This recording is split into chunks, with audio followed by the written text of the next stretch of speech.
Hi everybody, in Module 22 we're going to be exploring the sides of right triangles.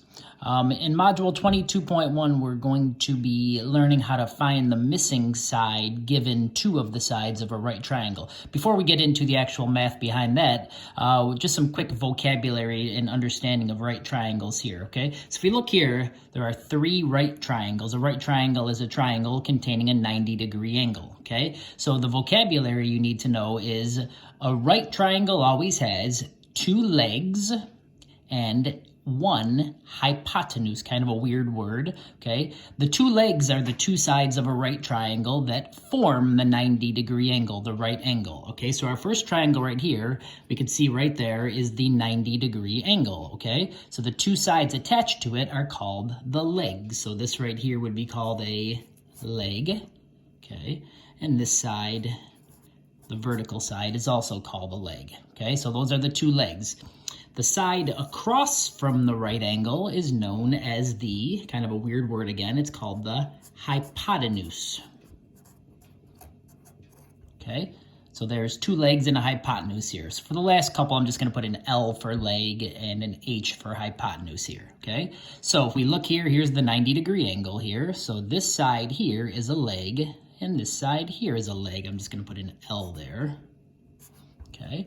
And obviously the third side is called the hypotenuse. That's the side across from the right angle. I'm just going to put an H for that, okay? So those are the two legs in the hypotenuse.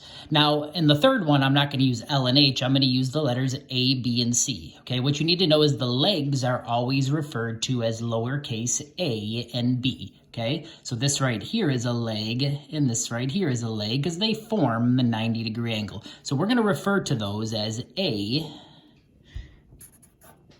and B. Sorry about my camera work there. I'm doing this on my own today. All right, so my legs are A and B, and the side across from the right angle, the longest side, is always our C, okay? So A, B, and C represent the two legs and the hypotenuse, all right? So the Pythagorean Theorem, this is what this is called, all right, is a theorem developed a long time ago that always says for a right triangle, one of the legs, when you square it and add it to the other leg squared, always is equal to the hypotenuse, the longest side, squared, okay?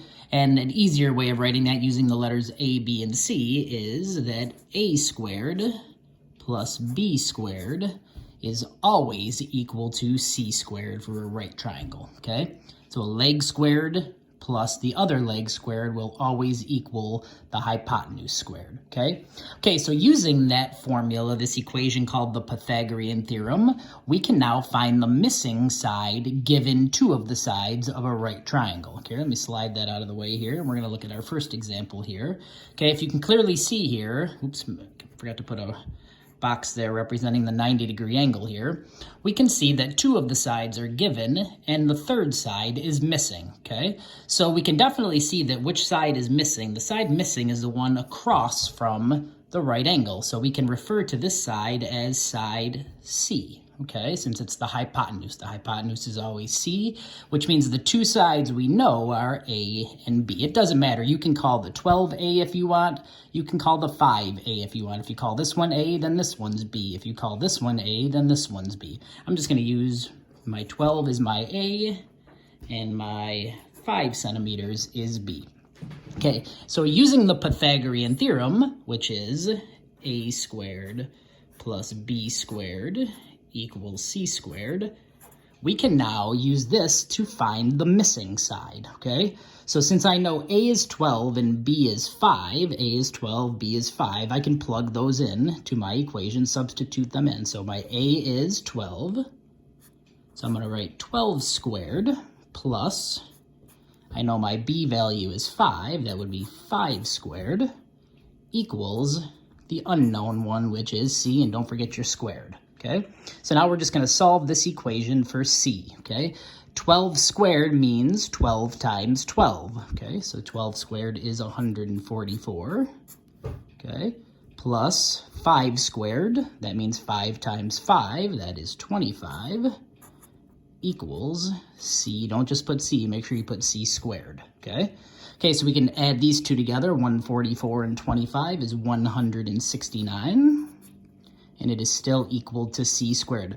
A key error, kids always stop there. They say, ooh, I got a number, I'm done. Careful, this doesn't say c equals 169. This says c squared equals 169, all right? So to figure out what c is, we got to find out what value times itself. C squared means c times c, okay? So we got to figure out what times itself would give us 169. And in the previous module, we talked about square roots, all right? So we should know that the square root will help us find this, all right? So we can say the square root of c squared is c, because c times c is c squared, all right? So the square root of c squared is c. Just like all equations, whatever we do to one side, we do to the other. So we're finding the square root of 169, which means what number times itself will give us 169, okay? And it is 13. 13 times 13 is 169, so that is our missing side, okay? So this missing side here is 13, and notice it's larger than the 12 and it's larger than the 5. The hypotenuse is always the longest side, so it looks like it works out. Okay, in this example here, it looks like the hypotenuse, the longest side across from the right angle, is actually given this time. So this time we are given our c value, okay? So 6 is one of our legs, and the missing side is another leg here, all right? So again, one of these is A, one of these it's B, it's your choice, okay? I'm gonna call the missing side A, and I'm going to call the other given one B. So I have my A, B, and my C, okay? So to find the missing side, we're going to, again, use our Pythagorean Theorem, which says A squared plus B squared equals C squared, okay? Okay, we're going to plug in the two sides that we know, okay? So we don't know what A is, so we're going to leave A blank for now.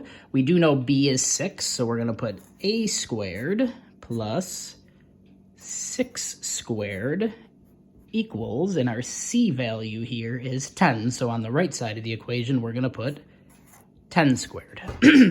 Okay, so now we're going to try to solve this for a, which is the missing leg here. Okay, we don't know what a is yet, so we're just going to put a squared. Okay, 6 squared means 6 times 6, so we're going to put 36. Okay, and 10 squared means 10 times 10, which we should all know is 100.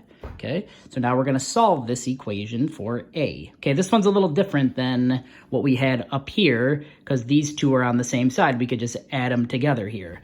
This 36 and 100 are not on the same side, so we have to move them like we learned in previous modules by subtracting 36 from both sides.